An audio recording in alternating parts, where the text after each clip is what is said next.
Today marks day 2 of the Government of National Unity's first cabinet lekgotla.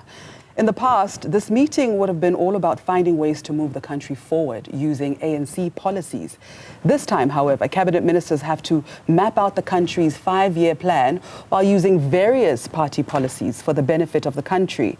Plans outlined in the lekgotla will be pronounced by President Ramaphosa at the opening of Parliament on Thursday, the 18th of July. Political analyst Asanda Ngoasheng joins us now, and she'll take us through some of the critical policies that this cabinet needs to align for the progression of the 7th administration. Asanda, good morning, and thank you so much for your time. Good morning, and thank you for having me. Firstly, the GNU ministers have pledged to work together. Does this mean that political parties will now have to set aside their differences and not hold each other accountable for the sake of unity and stability?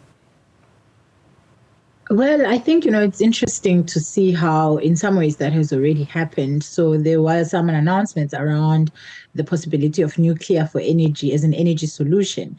And this is something that was already rejected in South Africa with a court case that stopped the last nuclear deal attempt with Russia. And the DA and various other political parties were against the nuclear deal at the time. But now that they are in the cabinet, they seem to be very silent on that very thing. So it's going to be interesting to see what's different between the past nuclear deal and this new nuclear deal. And perhaps it would be good to have some explanation of why the DA suddenly think this nuclear deal is okay compared to when it was still in opposition, and it was in opposition to quite a substantial part of the nuclear deal. And how will the ANC and DA reconcile their differing economic ideologies, especially on sensitive issues like land reform and state ownership? Well, I think, people make the mistake of thinking that there is much difference economically between the ANC and the DA. There's very little. So the main difference is that the ANC, the main kind of common factor is that both are into neoliberal policies. Both have signed. In fact, all political parties in South Africa and at the last parliament have signed onto the National Development Plan, which is a neoliberal plan that seeks to continue the South African economy in its current form of a mineral industrial complex. And so there's very little that's likely to change in terms of the economy and how the economy itself is approached. The main difference between an ANC and a DA is that, for instance, when it comes to something like an NSFAS, a DA says that an NSFAS should not be a grant, so it shouldn't be free money, but it should be a loan that people have to pay back. So you'll remember that before Fees Must Fall, this is how NSFAS was constituted. But after Fees Must Fall, Jacob Zuma made that promise of free education and then came back and said, actually, it's only free education for those who earn 350,000 rands or less. And so that's going to be a potential point of tension to decide if they're going to turn NSFAS into a loan from being a grant or if it's going to stay the same. The second point is, of course, around the issue of Black economic empowerment and affirmative action, where the DA says that it thinks that it's been a long time. We should rather look at socioeconomic circumstances or class, essentially, rather than look at race as a factor, which is, of course, highly problematic because race continues to be an issue in this country. And even those minority of Black people who have managed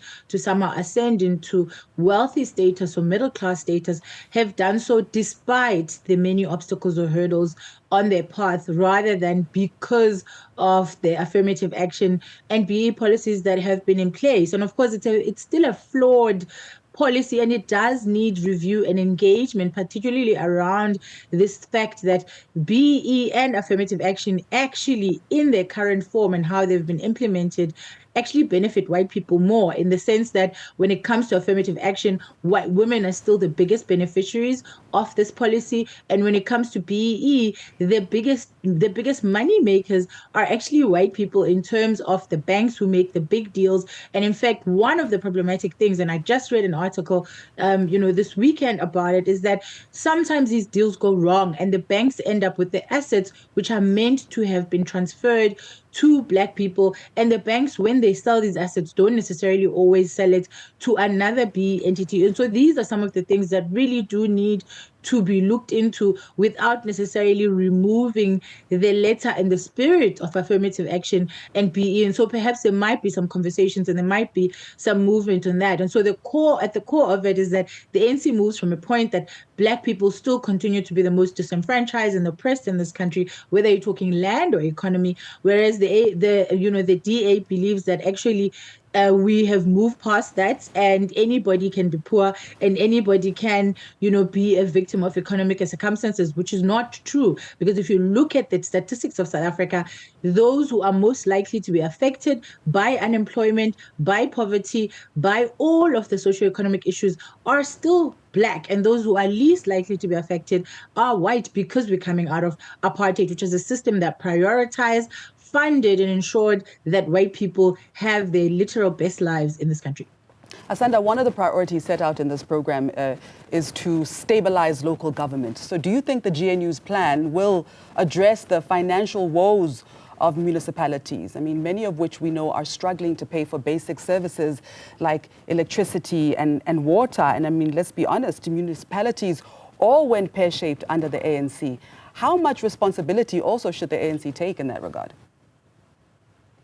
Well, I mean, I think municipalities went pear-shaped under the ANC, but the DA hasn't fared any better. So if we look at Tshwane, for example, and their complete mismanagement of Tshwane, including having to give money back to the fiscus because they didn't spend it, it's not as if, other political parties haven't failed. South Africa just generally has not had a good run when it comes to local government. If you look at even coalition and how coalition governments have been formed and destroyed, this has had a very bad impact on how, service delivery is or isn't possible. And I think, this district-led model is not a new model that they're proposing. It's a model that was put down by Cyril Ramaphosa in 2019. It just hasn't been implemented in the way that it should. And hopefully what this means is that its prioritization is that it's going to be implemented much better. And there will be hopefully more integration between local, provincial, and national government. And I think in part, the inclusion of different political parties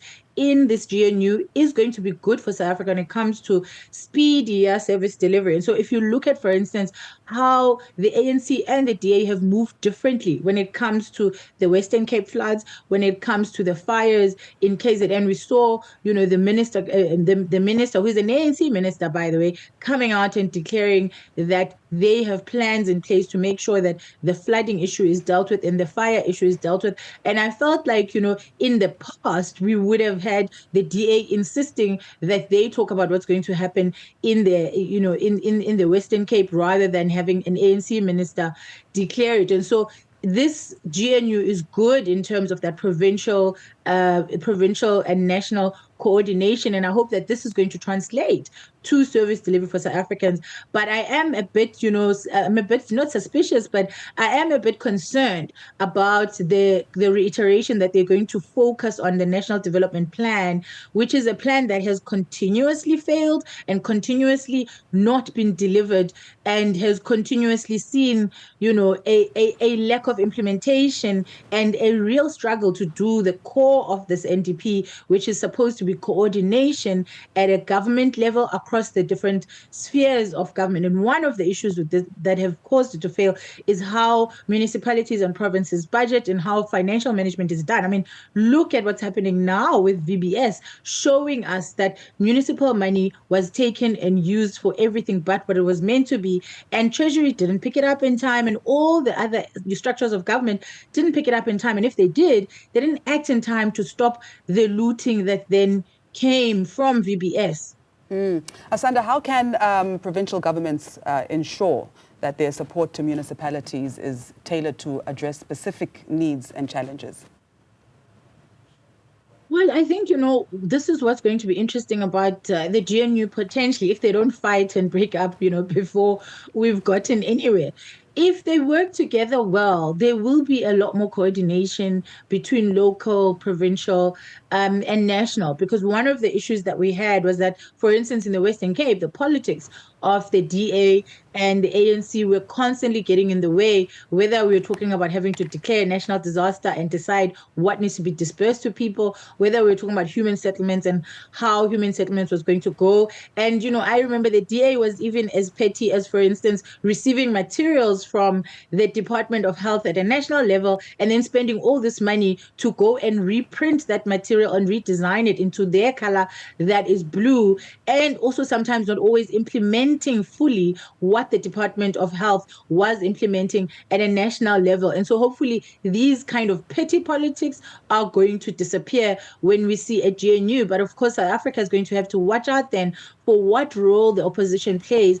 And I'm sad to see that the EFF and the MK are too busy dealing with the EFF's VBS scandal at the moment, and there seems to have been little that's coming out of them as discussions around this cabinet lekgotla are happening, because we need the opposition voice to be coming out, to be already engaging us on what some of the problematics are, so that we can see that they really do take this role of holding the government to account seriously, and that they are going to ensure that South Africans are not sitting with a parliament that's merely a rubber stamping authority on decisions already made at the cabinet lekgotla. And there's going to have to be conversations, by the way, around how parliament is going to deal with this issue, because we cannot have, as a country, parliament no longer be the place where policies are actually debated and rather becomes a place to vote, which the opposition itself before this GNU used to accuse the ANC of doing, having decisions at cabinet and then coming to just simply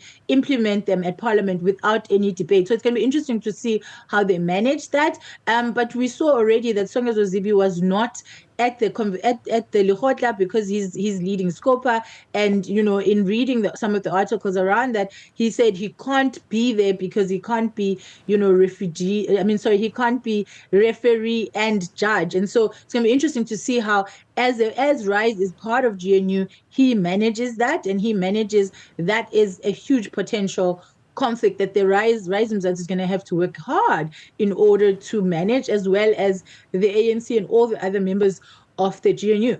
All right, Asanda, thank you so much for your time. That was political analyst Asanda Ngoasheng, as today marks day 2 of the GNU's cabinet lekgotla.